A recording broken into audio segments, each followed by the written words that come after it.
আসসালামু আলাইকুম। তো আজকে হচ্ছে সকাল থেকে বৃষ্টি, মানে এত পরিমাণে বৃষ্টিতে আপনার মাঠে গিরা পানি বেজে গেছে। তো আমাদের যে কৃষি খামারে কামলাগুলো থাকে ওরা আজ একটাও আসে নাই বৃষ্টির কারণে। তো আজকে মূলত আমার সমস্ত ঘাসগুলো আমাকেই কাটতে হবে বৃষ্টির ভিতরেই। বৃষ্টি একটা মিনিটের জন্য বৃষ্টি থামতেছে না, এদিকে গরুগুলা খাওয়ার জন্য পাগল হয়ে গেছে। তো ওরা তো বোয়া পানি, ওদের তো না খাইয়ে রাখা যাবে না। তো যাই হোক, যত কষ্টই হোক ওদের সামনে আইলে কষ্টের কথা আর মনে থাকে না, কারণ ওরা সুস্থ থাকলেই আমার মন ভালো হয়ে যায়। ঠিক আছে।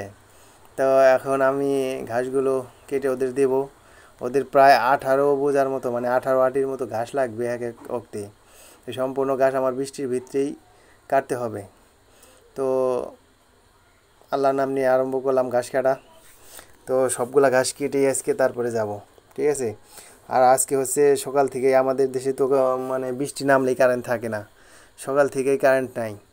তো ঘাসগুলো আজকে ভাঙাতে পারবো না, মানে মেশিন দিয়ে কেটে দিতে পারবো না, এমনি আমরা বোঝা ধরেই দিয়ে দেবো, ওরা খেয়ে খেয়ে নেবে। মানে ওদের একটু কষ্ট হবে কিন্তু তারপরেও সবগুলা ঘাস খাইয়াই ফেলবে। তো আমরা এই সাইড থেকে ঘাস কাটলাম, দেখলাম এই সাইডে একটু নিচা, তো পরে ওই সাইডে যাব একটু। তো এত পরিমাণে বৃষ্টি, মানে পানি বেজে গেছে খেতে। তো আসলেও বৃষ্টির ভিতরে ঘাস অনেক ওয়েট হয়ে গেছে। এই দেখেন পানির অবস্থা কি। ঠিক আছে। তারপরে বৃষ্টি থামতেছে না, আরও নামবে। ঠিক আছে। আবহাওয়া খবরে দেখলাম বৃষ্টি আরও নামবে সন্ধ্যা পর্যন্ত একভাবে, মানে চকে হয়তো মাজা পানিও বেজে যেতে পারে। তাই এগুলো হচ্ছে আমার ধান ক্ষেত, আজকে কাটার কথা ছিল। আজকে সকাল থেকে কাটার কথা ছিল, এই বৃষ্টির কারণে আর কাটা হয় নাই। সমস্ত ধান মনে করেন ফেলে দিছে। এই ধানগুলো আসলে খাড়া, সমস্ত ধান বৃষ্টিতে পড়ে গেছে। তো আমরা এখন এই সাইড থেকে ঘাস কাটবো। এই সাইডের ঘাসগুলো একটি বড় বেশি হয়েছে, এখন এই সাইড থেকে কাটবো। তো খামার করলে ভাই এই কষ্টটুকু করতেই হবে, কারণ সব সময় আপনি কাজের লোক পাবেন না, আপনার নিজেকেই করতে হবে। ঠিক আছে।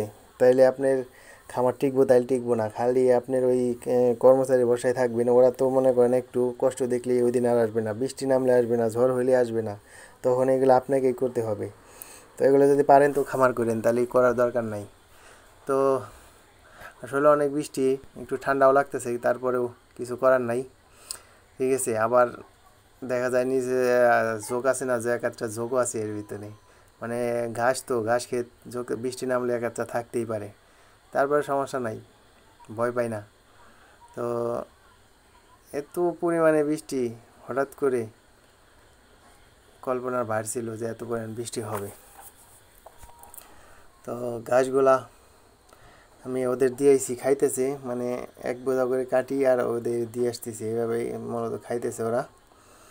তো ঘাসের ফলন এখনও, ঘাস আরও অনেক বড় হবে, কিন্তু তারপরে আমাদের কাটতে হচ্ছে, কারণ আমাদের ঘাস এর চেয়ে বড় ঘাস আর নাই।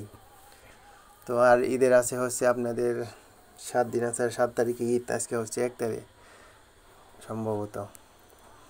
তো ফাইনালি আমি এই সাইডে চলে আসলাম। এই সাইডের ঘাসগুলো অনেক বড়। তো সবাই ভালো থাকবেন। আসসালামু আলাইকুম।